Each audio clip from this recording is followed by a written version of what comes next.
Si tu as cliqué sur cette vidéo aujourd'hui, c'est peut-être parce que tu envisages de consulter un thérapeute et de commencer une psychothérapie. Ou alors, tu as déjà entamé ce chemin-là, mais tu veux savoir si ton thérapeute est le bon pour toi.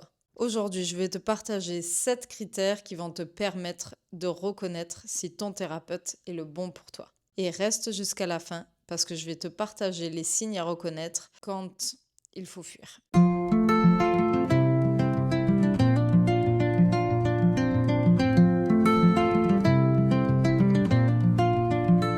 Le premier critère, c'est le critère de valeur et d'éthique. Il va de soi de dire que ton thérapeute doit être formé à la psychothérapie. Mais comment il doit être formé, c'est à la discrétion de chacun. Bien sûr, il y a le parcours classique de l'université, mais il y a aussi des écoles privées qui forment des thérapeutes. Et j'en fais partie. Un bon thérapeute, c'est pas seulement des diplômes et des spécialités. C'est aussi un être humain qui a des valeurs et qui respecte l'éthique de la profession.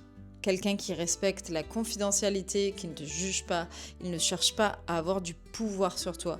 Et il reconnaît ses limites. C'est très important et c'est à poser dès la première séance. Un thérapeute qui se présente comme quelqu'un qui sait tout, c'est certainement pas un bon signe et c'est à fuir absolument. Le deuxième critère, c'est comment tu te sens en sa présence. Et c'est certainement un des critères les plus importants, parce que tu vas t'asseoir et tu vas partager ta vie. Tu vas partager peut-être des choses que tu n'as jamais partagées à quelqu'un d'autre. Et pour ça, ça demande une confiance totale. Ça demande une rencontre humaine entre toi et le thérapeute. Et on ne matche pas avec tout le monde. Et c'est ok en fait. Dans la vraie vie, on ne va pas matcher avec tout le monde. Mais ce qu'il faut se rappeler, c'est qu'il y a toujours un thérapeute qui va matcher avec toi. Un des signes à reconnaître, c'est aussi comment tu sors de ta séance. Est-ce que quand tu sors de ta séance, tu t'es senti écouté?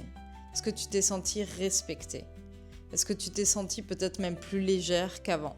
Ou au contraire, est-ce que tu t'es senti jugée, diminuée, voire confuse et tu sors de là en étant plus perdue qu'avant?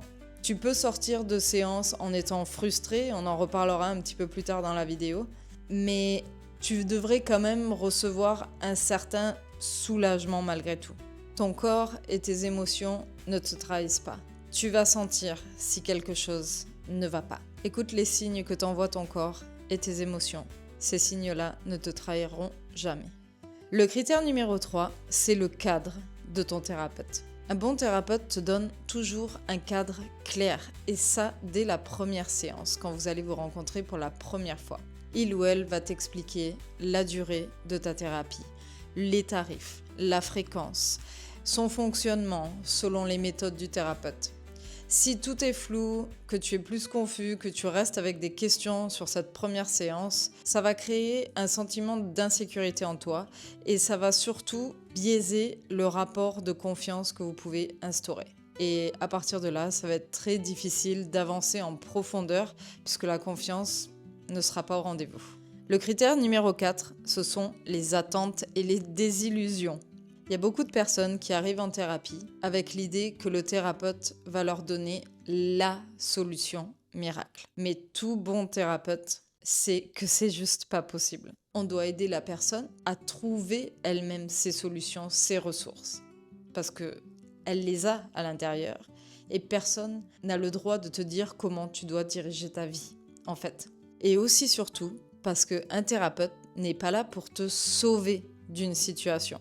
Il est là pour accompagner et pour mettre en évidence tes ressources, tes qualités et tes forces intérieures que tu as un petit peu mis de côté pendant un moment, mais on est là pour les retrouver.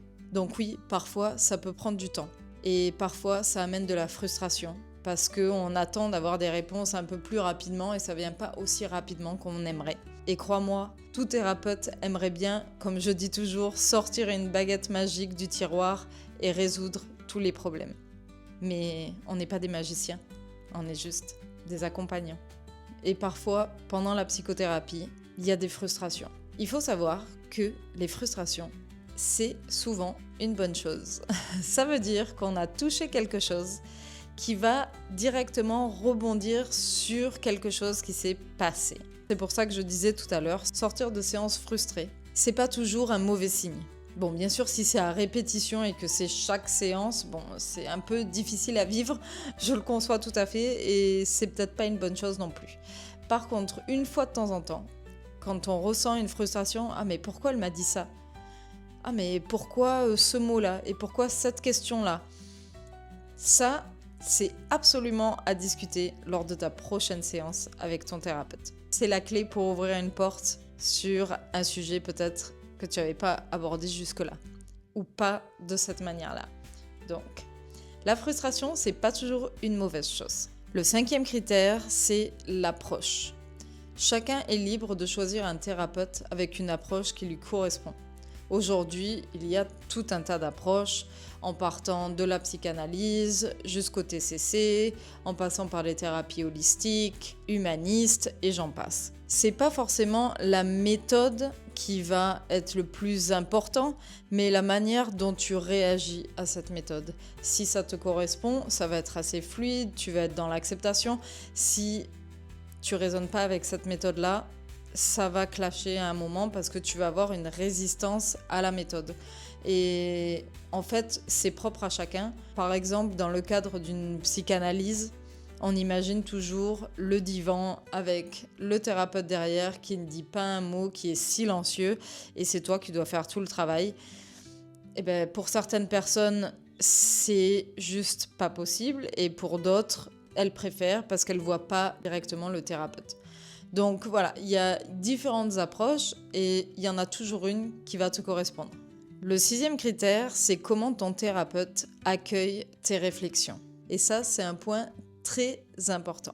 Je le dis toujours lors de la première séance aussi. Quand il y aura des moments de frustration ou un mot que j'emploie, une phrase que j'emploie, une question, n'importe quoi, qui résonne négativement, il faut en parler. Parce que c'est, comme je le disais tout à l'heure, un élément de réflexion. Et ça va juste nous apporter plus d'éléments à apporter à la conversation.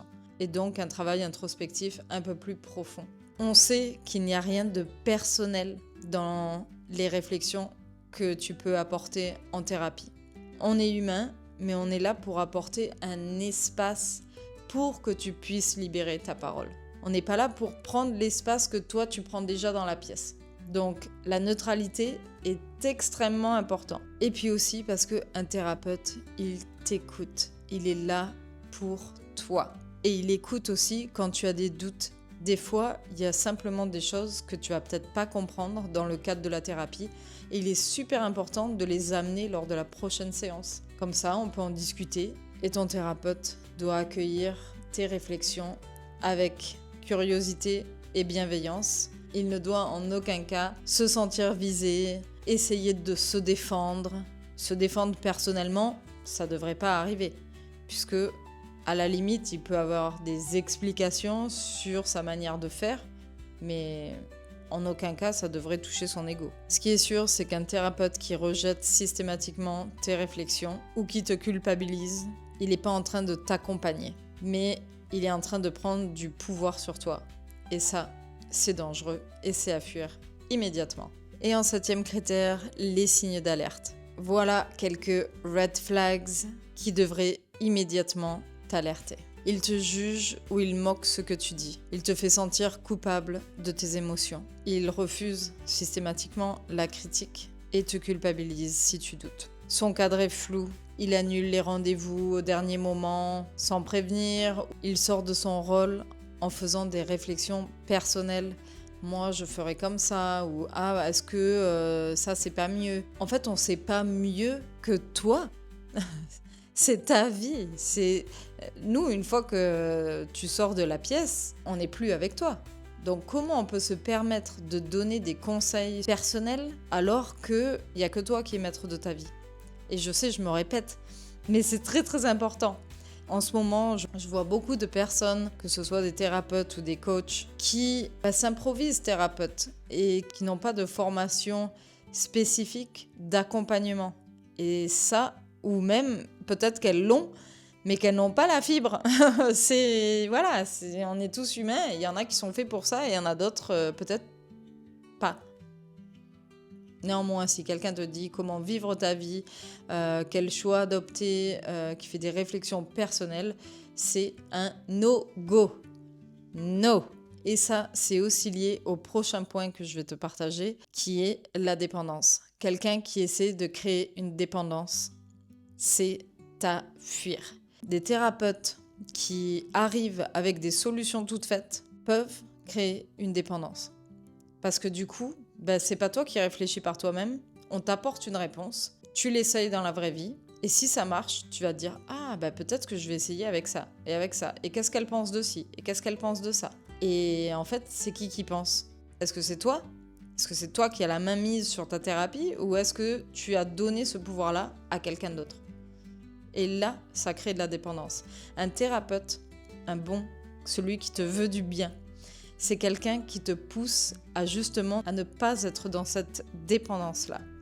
C'est quelqu'un qui va, au fur et à mesure du temps, on va espacer les séances jusqu'à ce que tu en aies plus besoin. Et c'est ça le succès de la thérapie. C'est pas quelqu'un qui te garde à vitam aeternam et qui t'emprisonne de tes propres ressources en fait. Et bien sûr, tout comportement affectif, physique, émotionnel, c'est à bannir. Ces comportements-là n'ont absolument rien à faire dans le cadre d'une thérapie. Parce qu'il n'y a pas lieu d'être en fait. Voilà. C'est vrai qu'on parle de choses très intimes, mais c'est toi qui parles de choses très intimes. Ton thérapeute, lui, ne va pas parler de ces choses très intimes. Pour ton bien, en fait. Et ça devrait être comme ça. Bref, quand on est passionné et qu'on entend des choses comme ces red flags-là, et malheureusement, ça peut arriver, il faut le dire, il faut en parler. Donc voilà, ne pense jamais que ton thérapeute a toutes les solutions, toutes les réponses. C'est faux. Et puis, les thérapeutes ne jouent pas au docteur, à moins qu'ils le soient réellement. Donc un thérapeute, un coach qui n'est pas habilité à faire de diagnostic, qui n'est pas habilité à faire passer des tests psychologiques peut-être, sauf les psychologues qui ont bien sûr le droit de le faire, c'est encore une fois à bannir. Il y a un cadre, il faut le respecter. Bien sûr, s'il y a d'autres besoins, tu dois être référé. Ça ne veut pas dire que ton thérapeute te lâche. Ça veut dire que simplement, il te recommande d'aller consulter un autre spécialiste qui est un autre outil pour toi et qui peut peut-être t'aider dans ta thérapie en complément de ce que vous faites déjà ensemble en thérapie. En conclusion, comment reconnaître un bon thérapeute ? C'est avant tout une question de ressenti. C'est une question de cadre, d'éthique surtout et de confiance aussi, très important. Un bon thérapeute, c'est quelqu'un avec qui tu peux être toi-même, sans que tu aies peur d'être jugé. C'est quelqu'un qui t'aide à trouver tes propres ressources, tes propres forces. Et c'est quelqu'un qui t'écoute réellement.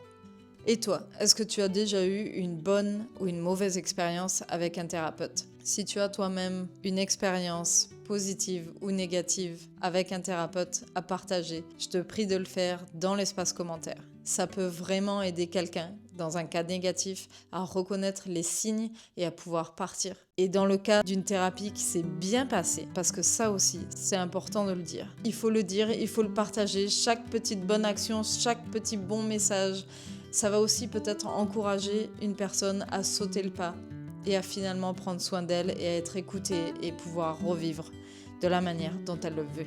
Voilà pour aujourd'hui. À la semaine prochaine. Prends soin de toi. Comme toujours.